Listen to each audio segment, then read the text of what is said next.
یہ میرے پاس ہے ملفوظات حکیم الامت، جلد اس کی 1 ہے، صفحہ نمبر 246 247۔ ہمیں تانا دیتے تھے، اب دارالعلوم دیوبند جو اس کے محتمیم حضرات تھے، ذمہ دار، وہ ہندوؤں سے وظیفہ لیتے رہے، چندہ لیتے رہے۔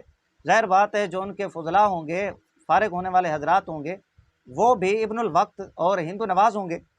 ایک واقعہ لکھا جس کا عنوان دیا ایک ابن الوقت شخص کی شاگردی۔ فرمایا کہ مولوی رضی الحسن صاحب کندھلوی نے مجھ سے کہا کہ فلاں شخص نے مولوی محمد یحییٰ صاحب مرحوم سے پڑھا تھا، بہت دنوں تک یہ شخص گنگو رہا ہے، میں نے خود دیکھا ہے۔ اب اپنے بزرگوں کے مسلک کے بالکل خلاف طرز اختیار کر رکھا ہے۔ دنیا کمانے میں اس شخص کو خاص ملکہ ہے، دین رہے یا جائے اس کی کچھ پرواہ نہیں۔ ابن الوقت ہے، جدھر کی ہوا دیکھتا ہے اسی طرف ہو جاتا ہے، یعنی جہاں سے روپیہ ملے وہابی دوخانی فرقہ کے اکابرین کی طرح ادھر ہی ہو جاتا ہے، جدھر سے نوٹ دیکھ لیے موڈ ادھر۔ آگے لکھا اگر ہندوؤں کے ساتھ مل کر نفع کی امید دیکھتا ہے تو ان کے ساتھ ہو جاتا ہے، یہاں تک نہیں، آگے کہتے ہیں انگریزوں کے ساتھ دیکھتا ہے تو ان کے ساتھ ہو جاتا ہے۔ وہابی دوخانی فرقے کے مولویوں کا شاگرد ابن الوقت، ہندو روپیہ دیں ادھر، انگریز روپیہ دیں ادھر ہو جاتا ہے۔ کہنے لگے کہ اس نے مجھ سے بھی پڑھا ہے۔ میں نے بطور مذاق کے کہا کہ آہا آپ ان کے بھی استاد ہیں۔ نجیب احمدی صاحب، تھوڑی سی شرم اگر آپ میں ہے تو یہ واقعات ذرا پڑھیں، لوگوں کو بتائیں کہ آپ کے اکابر اور جو ان سے پڑھنے والے تھے وہ کتنے بڑے ہندو نواز انگریز نواز تھے۔ ابن الوقت تھے، جدھر کی ہوا دیکھتے، جدھر سے وہ پیسے دیکھتے ادھر ہو جایا کرتے تھے، اور آپ چلیں امام اہل سنت رحمہ اللہ کو ہندو نواز بنانے۔ میرے امام تو وہ ہیں، تمہارے اکابر جس وقت ہندو مسلم اتحاد کا نعرہ لگا رہے تھے، میرے امام اس وقت یہ صدا بلند کر رہے تھے کہ جیسے انگریز مسلمانوں کے لیے زہر قاتل ہے، ویسے ہندو اور سکھ بھی مسلمانوں کے لیے زہر قاتل ہیں۔ جیسے انگریز کی دوستی مسلمانوں کے لیے نقصان ہے، ایمان کے لیے، اسلام کے لیے نقصان ہے، میرے امام یہ صدا بلند کر رہے تھے کہ ویسے ہندو اور سکھوں اور دوسرے غیر مسلموں کی دوستی بھی مسلمانوں کے لیے نقصان دہ ہے۔ یہ ہے میرے امام۔ یہ ملفوظات کا حوالہ میں نے پیش کیا کہ ابن الوقت ہندو اور سکھوں اور انگریزوں کے دوست، جدھر سے پیسے دیکھتے ہیں ادھر ہو جاتے ہیں۔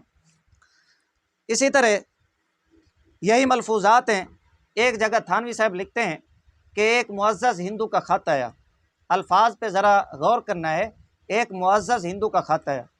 اگر تھانوی صاحب کے ملفوظات کو پڑھیں، تھانوی صاحب جگہ جگہ اپنے مریدین کو کھوتا، گدھا، بغیرت، دلہ، خبیث، اور اپنے بارے میں تھانوی صاحب کہتے ہیں میں بے برکتہ ہوں، بے فیضہ ہوں، بے صحبتہ ہوں، میں خبیث ہوں، میں جاہل ہوں، میں احمق ہوں، میں گدھا ہوں، میں خنزیر سے بدتر ہوں۔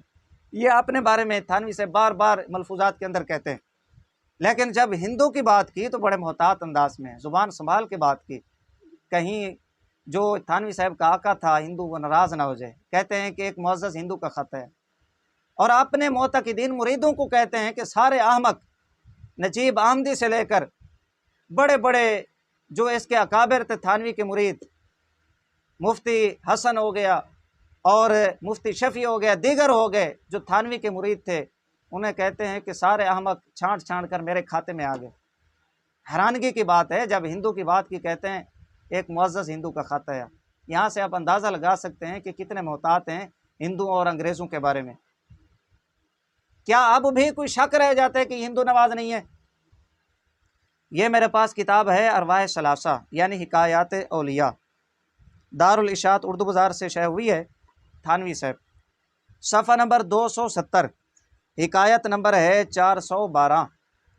فرمایا کہ مولوی محمود صاحب رامپوری کہتے ہیں کہ ایک مرتبہ میں اور ایک ہندو تحصیل دیوبند میں کسی کام کو گئے۔ میں حضرت مولانا دیوبندی کے یہاں مہمان ہوا، اور وہ ہندو بھی اپنے بھائیوں کے گھر کھا پی کر میرے پاس آ گیا کہ میں بھی یہاں ہی سوؤں گا۔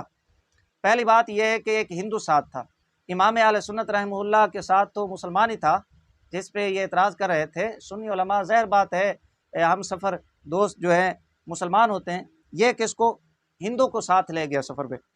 اچھا، مولانا دیوبندی کے یہاں مہمان ہوا اور وہ ہندو بھی اپنے بھائیوں کے گھر کھا پی کر میرے پاس آ گیا کہ میں بھی یہاں ہی سوؤں گا۔ اس کو ایک چارپائی دے دی گئی۔ جب سب سو گئے رات کو میں نے دیکھا کہ مولانا زنانہ میں سے تشریف لائے، میں لیٹا رہا اور یہ سمجھتا رہا کہ اگر کوئی مشقت کا کام کریں گے تو میں امداد دے دوں گا، ورنہ خواہ مخواہ اپنے جاگنے کا اظہار کر کے کیوں پریشان کروں۔ میں نے دیکھا کہ مولانا اس ہندو کی طرف بڑھے اور اس کی چارپائی پر بیٹھ کر اس کے پاؤں دبانا شروع ہو گئے۔ وہ خراٹے لے کر خوب سوتا رہا۔ مولانا محمود صاحب اٹھے اور یہ کہا کہ حضرت آپ تکلیف نہ کریں، میں دبا دوں گا۔ مولانا نے فرمایا کہ تم جا کر سو، یہ میرا مہمان ہے، میں ہی اس خدمت کو انجام دوں گا۔ مجبوراً میں چپ رہ گیا اور مولانا اس ہندو کے پاؤں دباتے رہے۔ صفحہ نمبر 270 کے اوپر حکایت نمبر 412۔ خلاصہ اس کا یہ ہے، مولوی محمود حسن دیوبندی کے ہاں ایک اس کا شاگرد مولوی محمود رام پوری اور ایک ہندو گئے، رات کو سوئے، اس کو ایک چارپائی دے دی گئی۔ تو مولوی محمود حسن دیوبندی جو وہابی دیوخانی فرقہ کے بہت سارے مولویوں کے استاذ ہیں، جن کو یہ شیخ الہند بھی بنائے ہوئے ہیں آج کل، تو وہ گھر سے آیا، اس نے آتے ہی کیا کیا، ہندو کی چارپائی پہ چلا گیا اور اس کے پاؤں دبانا شروع ہو گیا۔ اس واقعے کے بعد دو صورتیں ہیں۔ پہلی صورت یہ ہے کہ مولوی محمود حسن دیوبندی جو ہندو کے پاؤں دباتا رہا بقول مولوی محمود رام پوری کے، وہ اس وجہ سے کہ یہ ٹھرکی تھا، اس نے اپنی ٹھرک پوری کرنے کے لیے قاسم ننوتوی اور گنگوہی کے طریقے کو زندہ کرنے کے لیے یہ کام کیا۔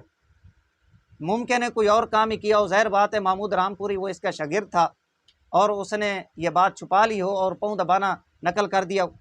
اگر یہ ٹھرک مٹانا نہیں تھا، قاسم ننوتوی اور گنگوہی کے طریقے کو زندہ کرنا نہیں تھا، تو پھر یہ ہندو نوازی نہیں تو اور کیا ہے؟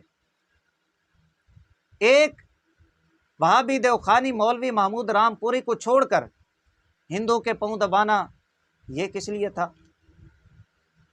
یا تو پھر یہ کہیں کہ سارے دیوبندی اور ہندو ایک ہی چیز ہیں، انہوں نے کسی چیز کا امتیاز نہیں کیا۔ یہ ہے وہابی دیوخانی فرقہ کی حقیقت اصل۔ یہ چند حوالہ جات میں نے یہاں پر پیش کیے، وگرنہ ایک لمبی فہرست ہے وہابی دیوخانی فرقہ کی ہندو نوازی پہ۔ اگر کسی وہابی دیوخانی فرقہ کے شتونگڑے نے جواب دینے کی کوشش کی، انشاءاللہ العزیز وہ حوالہ جات ان کے منہ پہ ماریں گے کہ یہ زندگی بھر یاد رکھیں گے۔